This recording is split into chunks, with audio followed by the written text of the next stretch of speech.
on va aller voir ensemble les 3 opportunités du marché en ce moment. Et je pense que c'est tellement évident là, de mon côté, c'est 3 opportunités qui sont devant nous, qu'on a la chance d'avoir, mais ça va prendre la capacité d'éviter les 3 pièges qu'on a parlé, qui est le premier piège, de se mettre dans une position qu'on peut être patient sur le marché des cryptos parce qu'on sait que les montées se font sur 3-4 mois et après il se passe plus rien pendant plusieurs mois. Faut pas chasser les nouvelles pépites. Quand je dis pépites, c'est pépites dans le sens les nouvelles merdes. Pas boire le Kool-Aid de se faire avoir avec une crypto qui survivra pas au cycle. Et 3e chose, faut pas être dans un état de stress constant. Faut réussir à être zen dans ce marché-là. Et vraiment, si les gens évitaient juste ces 3 pièges-là, ça serait tellement plus le fun dans ce marché-là, honnêtement, sur les médias sociaux. Faire mon travail serait beaucoup plus agréable. Mais c'est pour ça que je vous en parle et je mets l'emphase là-dessus. Donc maintenant, les 3 marchés qui sont évidents, là, vraiment, et qui nous laissent encore une chance d'accumuler à bon prix, à prix incroyable même, là, c'est tout ce qui est l'intelligence artificielle. L'intelligence artificielle est là pour rester. On a la chance, le cadeau de pouvoir accumuler encore avec toutes les pornos de la peur qu'il y a sur le marché. Mais selon moi, 2025 va être l'année encore une fois pour prendre des profits, mais pour l'instant, on a la chance d'accumuler à bon prix avant que le marché monte. Donc, on est chanceux, si vous voulez mon avis. Donc, où est-ce qu'il y a de l'argent à faire? Ben, c'est soit dans les leaders de catégories comme BitTensor, Render, Artificial Superintelligence Alliance, Near, TheGraph, EOS, Akash. Les fameux leaders de catégories d'intelligence artificielle. Je pense que j'en ai parlé assez.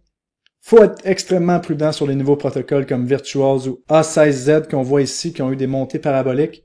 Chaque fois qu'il y a une montée parabolique, qu'est-ce qui arrive souvent? Correction de 70 à 80% avant que le marché reprenne. Gardez ça en tête. Donc, les opportunités sont là.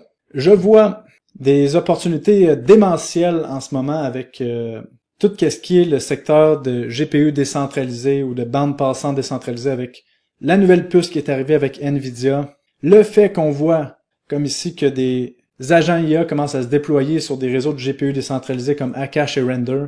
Le fait que l'intelligence artificielle est en train d'exploser la demande dans tout ce qui est puissance de calcul, bande passante, l'énergie, les données, les GPU. Vraiment, on a une opportunité incroyable dans le narratif intelligence artificielle et le narratif croisé de DePIN. Donc vraiment, les narratifs croisés comme ça, comme Render, Akash, BitTensor, de Graphs qu'on voit ici par exemple, EOS, c'est là qu'il va y avoir beaucoup d'argent à faire selon moi. Donc, on a la chance de se positionner. Faut juste être patient à partir de là parce que le courant est par là. Faut juste embarquer dans la vague et là, on a la chance d'être dans le creux d'une vague. C'est comme ça que je vois ça. Deuxième opportunité, la plus impressionnante qui existe en ce moment, c'est BitTensor. Vous le savez, il y a 64 sous-réseaux dans BitTensor. Bientôt, on va enlever la limite. Il va y avoir des centaines de sous-réseaux sur BitTensor. Le token BitTensor va être utile dans chacun des réseaux. Sérieusement, avec BitTensor, on a la chance d'avoir un projet qui en vaut des centaines finalement. Les tokens d'ETAO qui vont représenter chaque subnet s'en viennent vers nous d'ici les prochaines semaines. De mon côté, avec mon équipe chez cryptorecherche.com, on est en train de faire le plus gros rapport et probablement le premier rapport au monde sur les subnets BitTensor, les meilleures opportunités d'investissement. Donc, ça se passe sur cryptorecherche.com, ça s'en vient vers vous. Et en ce moment, on est de retour encore une fois où est-ce que les gens disent que BitTensor est une mauvaise technologie. Comme à chaque fois que c'était le temps d'acheter, les gens pensent que BitTensor est une mauvaise technologie.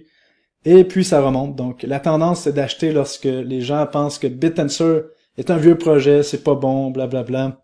Et ça remonte. Donc vous avez la chance ici, encore une fois, selon moi.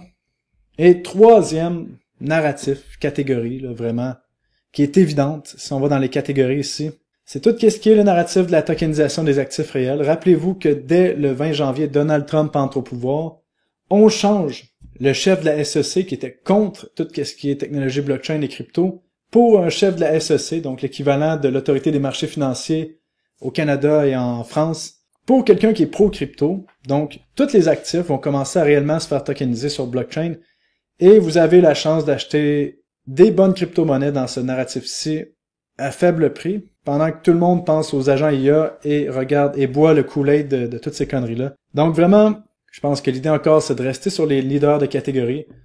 On a de l'argent à faire avec ça.